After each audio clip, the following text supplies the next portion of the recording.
Hello students, welcome back to another lecture. तो last class में हमने देखा था preparation of alcohol and phenols. इस लेक्चर में हम देखने वाले हैं physical and chemical properties of alcohols and phenols. तो हम स्टार्ट करते हैं अल्कोहल फिनॉल्स की फिजिकल प्रॉपर्टीज से। तो यहाँ फिजिकल प्रॉपर्टीज में लिखा है जैसे कि boiling point of alcohols and phenols are higher than hydrocarbons of comparable molecular mass due to intermolecular hydrogen bonding. तो फर्स्ट पॉइंट का ये कहना है कि जो बॉइलिंग पॉइंट होता है अल्कोहल फिनॉल्स का, वो नॉर्मल हाइड्रोकार्बन्स जो होते हैं जिनका मॉलिक्यूलर मास सेम होगा, वो हाइड्रोजन बॉन्डिंग के कारण ज़्यादा रहता है अल्कोहल्स एंड फिनॉल्स का। सेकंड पॉइंट हम देख लेते हैं, लिखा है boiling point increases with increase in number of carbon atoms. तो जैसे कि कार्बन आइटम अगर एक है तो उसका बॉइलिंग पॉइंट काफ़ी कम होगा, दो है तो एक से ज़्यादा होगा, और ऐसे आगे बढ़ता जाएगा।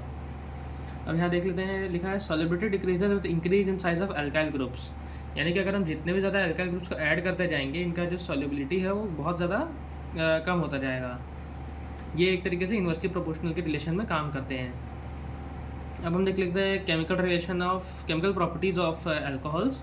तो फर्स्टली हम देख रहे हैं कि यहाँ पे अल्कोहल का हमने रिएक्शन कराया है सोडियम के साथ में, तो हमारे पास 2RONA बना है with H2 in excess form. Esterification के थ्रू हम देख लेते हैं कि हम एस्टरिफिकेशन कैसे कर सकते हैं किसी अल्कोहल का। तो हम पहले अल्कोहल के साथ में कार्बोक्सिलिक एसिड का रिएक्शन कराएंगे इन द प्रेजेंस ऑफ H+। तो हमारे पास एस्टर आ जाएगा हमारे पास, और H2O दैट इज़ वाटर, जो कि हमारा बाय प्रोडक्ट आएगा। अब इसके दो और टाइप्स भी देख लेते हैं, जो कि है अल्कोहल का हमने रिएक्शन कराया है R-CO2O के नाम से, और H+ के रिएक्शन के नाम से यहाँ पे हमारे फिर से ईस्टर बन जाएगा और एक कार्बोक्सिलिक एसिड बाय प्रोडक्ट आएगा। अब अल्कोहल के साथ में हमारा एक रिएक्शन देख लेते हैं, और R- का मतलब होता है, हम देख लेते हैं कि ये इस ग्रुप से डिफरेंट होगा। पायरिडीन के प्रेजेंस में हम कराएंगे तो फिर से ईस्टर बन जाएगा with HCl as an by product. अब हम देख लेते हैं रिएक्शन विद हैलाइड्स।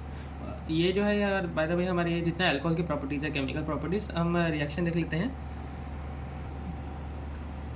तो हम अभी देख लेते हैं रिएक्शन विद हैलाइड्स, जिसमें हम देखते हैं कि अल्कोहल का हम रिएक्शन करेंगे एट्रिक्स के साथ, जो कि कोई भी एक्स जो है CL Br कुछ भी हो सकता है हैलाइड में।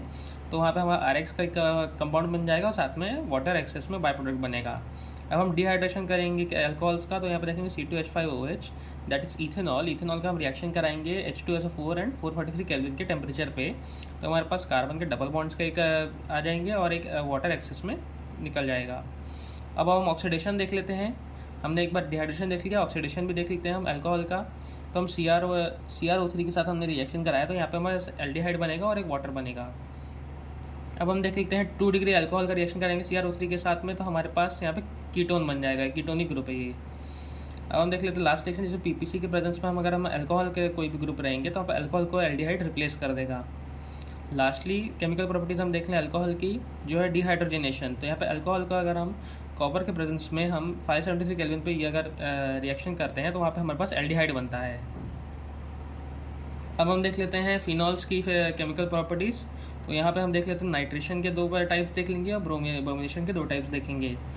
नाइट्रेशन के पहले देख लेते हैं। नाइट्रेशन में हम अगर डाइल्यूटेड HNO3 को ऐड करते हैं, तो हमारे पास ऑर्थो एंड पैरा पोजीशन पे 2 प्रोडक्ट्स बनेंगे, जो कि नाइट्रोफिनॉल होगा। या इसको हम कहेंगे ortho nitrophenol and this will be called para nitrophenol. तो इसे हम कह सकते हैं, जैसे कि फर्स्ट पोजीशन अगर फिनॉल की है तो इसे 1, दिस इज 2 एंड 3, तो this will be 1,4 and this will be 1,2। अब हम देख लेते हैं कॉन्सेंट्रेटेड HNO3 को अगर हम यूज़ करेंगे तो हमारे पास ट्राई नाइट्रोफिनॉल बन जाएगा। तो अब हम देख लेते हैं कि ब्रोमीन के साथ में, तो ब्रोमीन के साथ में भी सेम रिएक्शन होंगे पहले की 1,2 एंड 1,4 के प्रोडक्ट्स बनेंगे, जो कि होगा ब्रोमोफिनॉल। एंड उसके बाद अगर हम इसमें 3 भी ऐड, दैट मीन्स कि ब्रोमीन का हम प्रेजेंस को ऐड एक्स्ट्रा कर दे, तो हमारे पास ट्राई ब्रोमोफिनॉल बन जाएगा। अब हम देख लेते हैं कि अगर जिंक डस्ट के साथ अगर हम रिएक्शन कराते हैं फिनॉल का, तो हमारे पास एक खाली बेंजीन बनेगा और उसमें zinc dust ZNO extra excess में निकलेगा। अगर हम फिनॉल का reaction Na2Cr2O7 in the presence of sulphuric acid करें, तो हमारा बेंजोक्विनोन बनता है।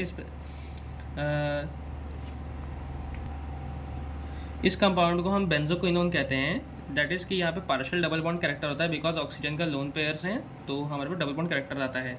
अब हम बात करते हैं फिनॉल के साथ में जो 2 नेम रिएक्शंस होते हैं, जो कि हमेशा पूछे जाते हैं एग्जाम्स में, जो कि होते हैं नेमली कोल्बेज रिएक्शन और रायमर-टीमन्स रिएक्शन। तो हम पहले कोल्बे रिएक्शन को देख लेते हैं। कोल्बे रिएक्शन में हम फिनॉल के साथ में NaOH ऐड करेंगे, तो यहाँ पे ऑफकोर्स OH हट जाएगा, Na आ जाएगा, ONA आ जाएगा। दैट इज़ क्योंकि ऑक्सीजन जो है एक लोन पेयर है और Na जो है एक पॉजिटिव है। उसके बाद हम इसका CO2 एंड H+ के रिएक्शन में कराएंगे, तो हमारा सैलिसिलिक एसिड बन जाएगा। उसके बाद हम देख लेते हैं राइमर-टीमन रिएक्शन को, तो हमें फिनॉल के साथ में हम रिएक्शन करेंगे CHCl3 in the presence of aqueous NaOH, तो हमारे पास ONA का ऑफकोर्स एक मिडिल प्रोडक्ट बनेगा, CHCl2 हमारे पास उसके साथ में अटैच्ड होगा। फिर NaOH का रिएक्शन करेंगे तो हमें ONA एंड CHO बनेगा, CHO यानी कि एक एल्डिहाइडिक ग्रुप आ गया है, और H+ के रिएक्शन में हमारे पास एक सैलिसिलडिहाइड बन जाएगा। नेक्स्ट लेक्चर में हम बात करेंगे ईथर्स की। तो तब तक के लिए thank you for watching, please subscribe, like, share, thank you.